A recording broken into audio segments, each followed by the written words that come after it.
इस वीडियो में हम संघ लोक सेवा आयोग यानी यूपीएससी के बारे में जानेंगे। नमस्कार साथियों, स्वागत है आप सभी का क्विक नॉलेज के एक नए वीडियो में। तो चलिए शुरू करते हैं। यूपीएससी यानी union public service commission Bharat की सबसे कठिन परीक्षा आयोजित करने वाली एक केंद्रीय भर्ती एजेंसी है, जिसका मुख्य कार्य योग्य उम्मीदवारों का चयन करना और सरकारी सेवाओं से जुड़ी भर्ती, पदोन्नति, स्थानांतरण आदि मामलों में सरकार को सलाह देना है। इसके पिछले 5 वर्षों के आंकड़ों को देखें तो यूपीएससी सिविल सेवा परीक्षा 2020 में 796 रिक्तियों के लिए 10,40,000, 2021 में 685 रिक्तियों लिए 11,12,000, 2022 में 861 रिक्तियों के लिए 11,35,000, 2023 में 1,016 रिक्तियों के लिए 13 लाख, 2024 में 1,009 रिक्तियों के लिए 13,40,000 और इस वर्ष 979 पदों के लिए लगभग 10 लाख उम्मीदवारों ने प्रारंभिक परीक्षा दी थी, जो इसकी प्रतिष्ठा और को दर्शाता है। यह एक स्वतंत्र संवैधानिक निकाय है, जिसका उल्लेख भारत के संविधान के भाग 14 में अनुच्छेद 315 से 323 तक किया गया है। यह आयोग केंद्र सरकार के अधीन उच्च स्तर की नौकरशाही और रक्षा सेवाओं सहित अन्य सिविल सेवाओं के लिए परीक्षाएं आयोजित करता है। यूपीएससी का इतिहास ब्रिटिश काल से जुड़ा है। सबसे पहले 1854 ईस्वी में ब्रिटिश शासन ने पहली बार इंडियन सिविल सर्विसेज आईसीएस के लिए परीक्षा की शुरुआत की। उसके बाद 1919 ईस्वी भारत सरकार अधिनियम, जिसे मॉन्टेग्यू चेल्म्सफोर्ड सुधार के नाम से जाना जाता है, के तहत पहली बार लोक सेवा आयोग की स्थापना का सुझाव दिया गया। यह उस समय भारतीय संवैधानिक सुधारों का हिस्सा था, जो ब्रिटिश राज में सिविल सेवाओं की भर्ती को अधिक भारतीय केंद्रित बनाने के लिए था।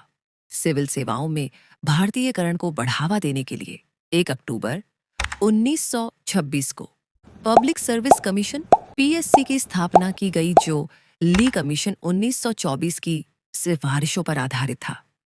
प्रारंभिक पीएससी में सीमित शक्तियां थीं, जिसमें मुख्य रूप से परीक्षाओं का संचालन शामिल था। फिर 1935 ईस्वी के भारत शासन अधिनियम के तहत इसे federal public service commission FPSC में परिवर्तित किया गया। यह अधिक विस्तृत जिम्मेदारियों के साथ था, लेकिन अभी भी ब्रिटिश नियंत्रण में था। भारत की आजादी के बाद 26 जनवरी 1950 में जब संविधान लागू हुआ, तो इसे नया नाम मिला, यूनियन पब्लिक सर्विस कमीशन यानी यूपीएससी। संविधान ने इसे पूर्ण स्वायत्तता प्रदान की और प्रथम अध्यक्ष रामास्वामी मुदालियर को बनाया गया। 1950 के दशक से यूपीएससी ने सिविल सेवा परीक्षा को मानकीकृत किया। 1970 से 80 के दशक में साक्षात्कार प्रक्रिया को मजबूत किया गया और हाल के वर्षों में डिजिटल परीक्षाओं और पारदर्शिता पर जोर दिया जा रहा है।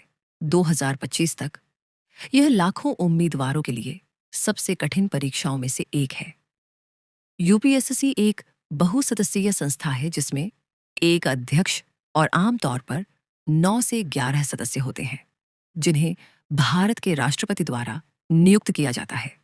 हर सदस्य का कार्यकाल 6 वर्ष या 65 वर्ष की आयु, जो भी पहले हो, तक होता है।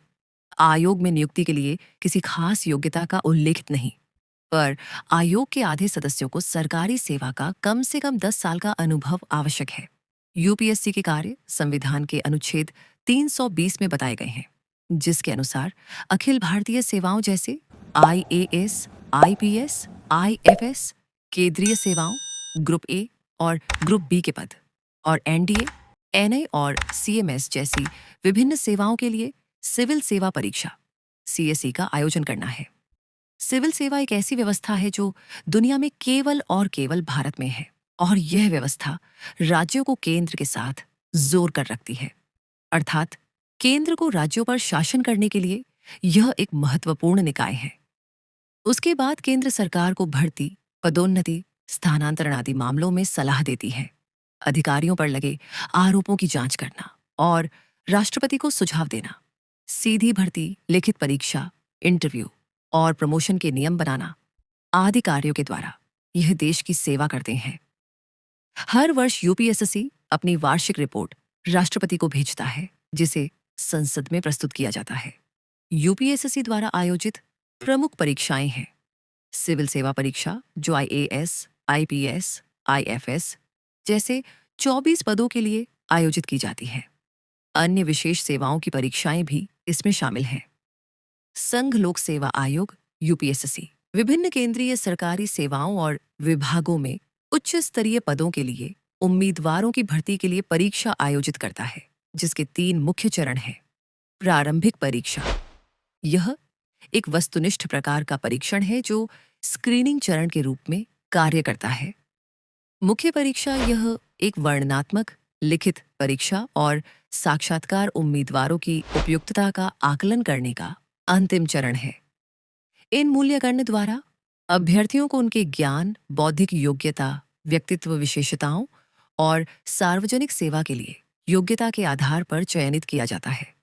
यूपीएसएससी सिविल सेवा परीक्षा फॉर्म हर साल संघ लोक सेवा आयोग यूपीएसएससी द्वारा अपनी आधिकारिक वेबसाइट upsc.gov.in पर जारी किया जाता है। 2026 की परीक्षा के लिए आवेदन विंडो आमतौर पर जनवरी के मध्य में खुलेगी, जिसकी विशिष्ट अधिसूचना तिथि 14 जनवरी 2026 है और यह फरवरी 2026 की शुरुआत में बंद हो जाएगी, जिसकी अंतिम तिथि 3 फरवरी 2026 है।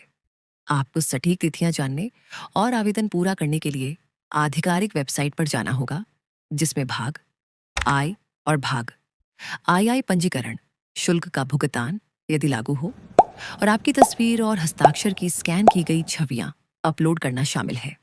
सुनिश्चित करें कि आप शुरू करने से पहले आधिकारिक अधिसूचना को अच्छी तरह से पढ़ें। यूपीएसएससी के बारे में और अधिक जानने के लिए डिस्क्रिप्शन बॉक्स चेक करना न भूलें। आई होप आप सभी को समझ आया होगा। मिलेंगे नेक्स्ट वीडियो में।